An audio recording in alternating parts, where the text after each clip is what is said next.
Api membakar sejumlah rumah semi permanen di permukiman padat penduduk Jalan Swadaya Cempaka Baru, Kemayoran, Jakarta Pusat, Kamis pagi. Api pertama kali diketahui muncul dari salah satu rumah, kemudian membesar hingga akhirnya menyambar rumah lain yang berada di sekitarnya.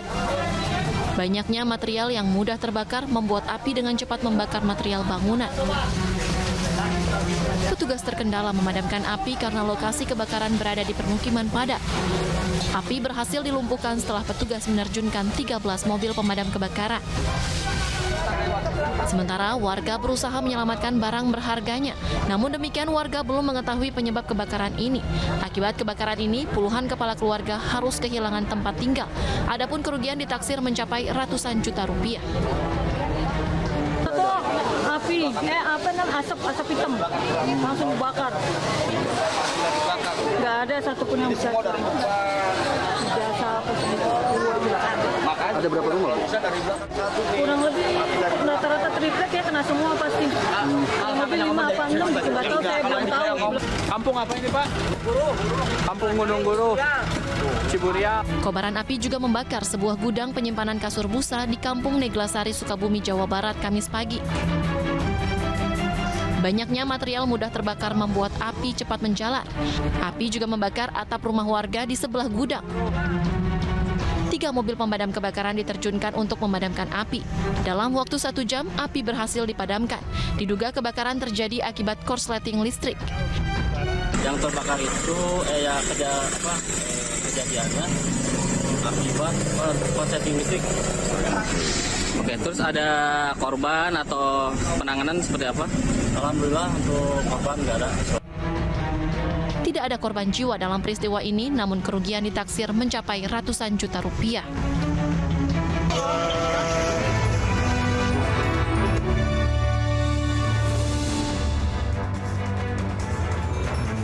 Selamat sore pemirsa, kita berjumpa lagi dalam Newsroom atau iNewsroom, ruang memperdalam informasi yang aktual dan juga komprehensif bersama saya, Fani Imaniar.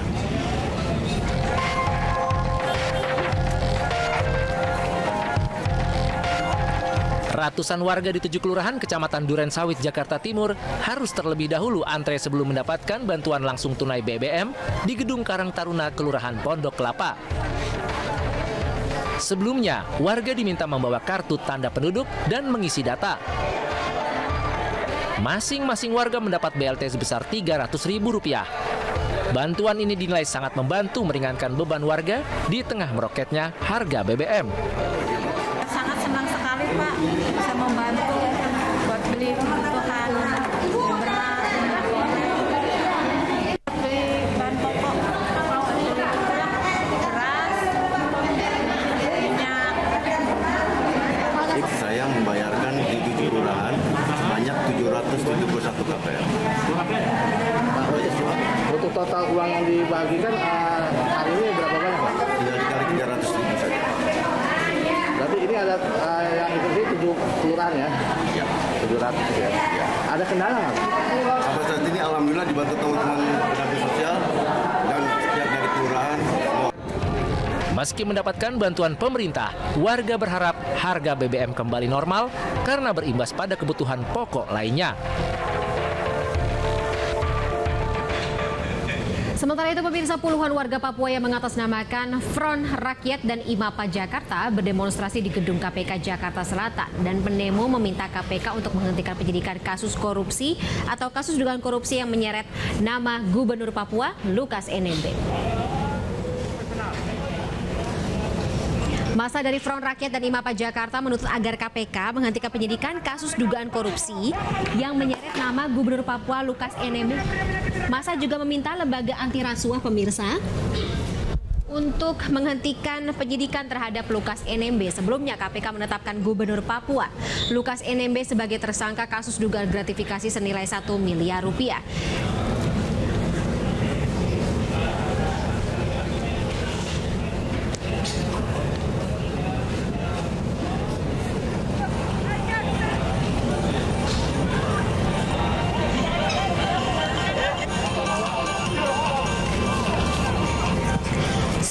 Pasca demo ribuan pendukung Gubernur Papua Lukas NMB kemarin, hari ini anggota TNI Polri bersama masyarakat Papua menggelar acara adat bakar batu sebagai wujud upaya perdamaian di tanah Papua.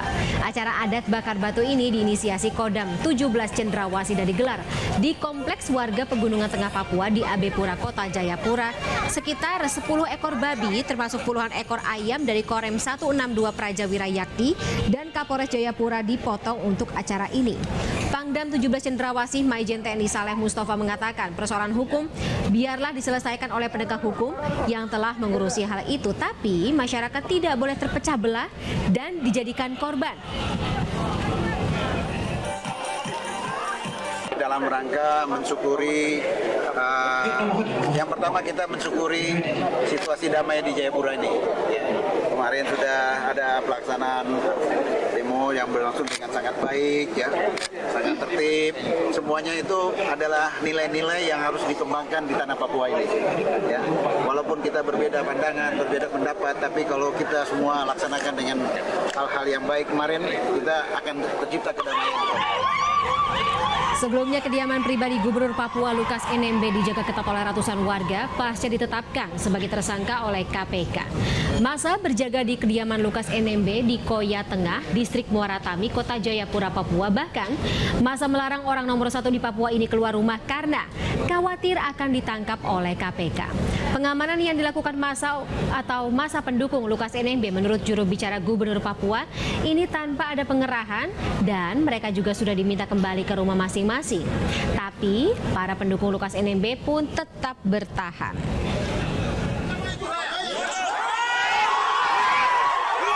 Kapolda sendiri masuk, Kapolda.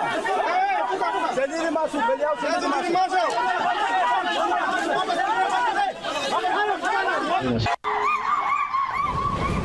Ya, pemirsa, saat ini kami sudah tergabung atau terhubung bersama dengan Omega Elanda Bat Korumbawa di Jayapura, Papua. Omega, selamat sore. Bagaimana situasi terkini? Apakah masa terlihat masih berkumpul di depan rumah Gubernur Papua Lukas NMB? Baik, selamat sore. Terima kasih, Fani. Hingga setelah 2 pekan ditetapkannya Gubernur Lukas NMB sebagai tersangka gratifikasi senilai 1 miliar rupiah oleh Komisi Pemberantasan Korupsi, hingga saat ini kediaman pribadi Gubernur Lukas NMB yang berada di Koya Tengah masih terus dijaga oleh sejumlah massa pendukung.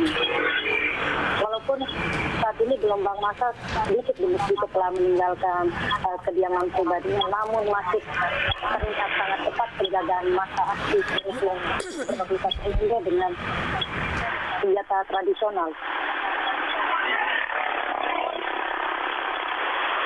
Demikian, Pak.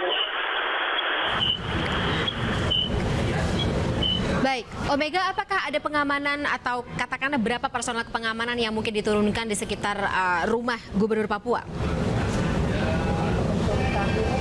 TNI Polri yang berada di dekat dengan lokasi sebelumnya setelah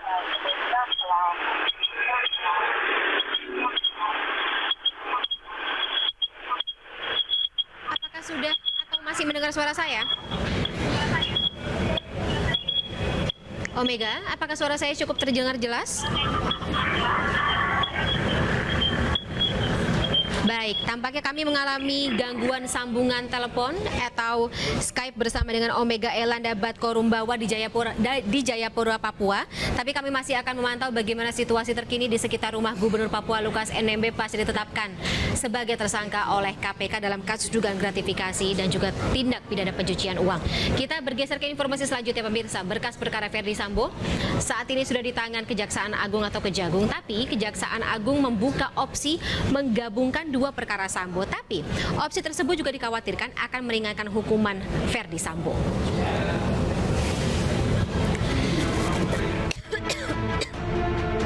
Berkas pemecatan Ferdi Sambo dari kepolisian segera dikirimkan ke Sekretariat Negara setelah memori banding atas hasil sidang etik Sambo ditolak.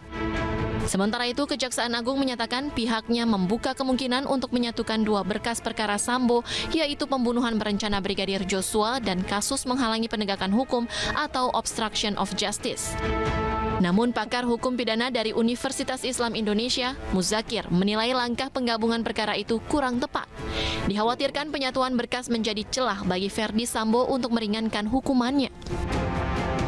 Yang kita terima berkasnya sudah split sync. Ya. 338, 340 jadi satu berkas perkara, obstruction of justice satu perkara. Ya kan? Nanti untuk penggabungan perkara sebagaimana pasal 141 KUHP itu adalah domain daripada penuntut umum. Ya, Mbak ya? Jadi domain dari penuntut umum itu masih dimungkinkan untuk dilakukan penggabungan. Kalau digabung dalam satu dakwaan, nanti ini terdakwa bisa bermain. Dia bobotnya lebih pada obstruction of justice daripada pembunuhannya. Bisa jadi seperti itu yang kekhawatiran banyak orang itu menurut pendapat saya ada kemungkinan besar sekali. Karena apa? Karena pada saat dia diperiksa sebagai pembunuhan, dia akan mengalihkan bobot itu perbuatannya lebih pada obstruction of justice. Sementara pelaku pembunuhannya adalah orang lain gitu. Nah kalau itu di splitting, pembunuhan bisa konsentrasi untuk memeriksa supaya majelis hakim itu menemukan namanya kebenaran material atau kebenaran hakiki. Salah adalah salah, benar adalah benar. Sebelumnya, Kejaksaan Agung telah menerima pengembalian berkas perkara kasus pembunuhan berencana Brigadir Joshua pada Jumat lalu. Selain berkas perkara pembunuhan, Kejagung juga telah menerima berkas perkara terkait penghalangan penyidikan atau obstruction of justice dengan tersangka Ferdi Sambo CS. Ya pemirsa, pertarungan menuju Pilpres semakin nyata. Muncul Dewan Kolonel di internal PDI Perjuangan. Dan untuk mendukung Puan Maharani yang dibalas dengan Dewan Kopral oleh pendukung Ganjar Pranowo. Nanti kami akan membahasnya secara komprehensif setelah jeda berikut ini.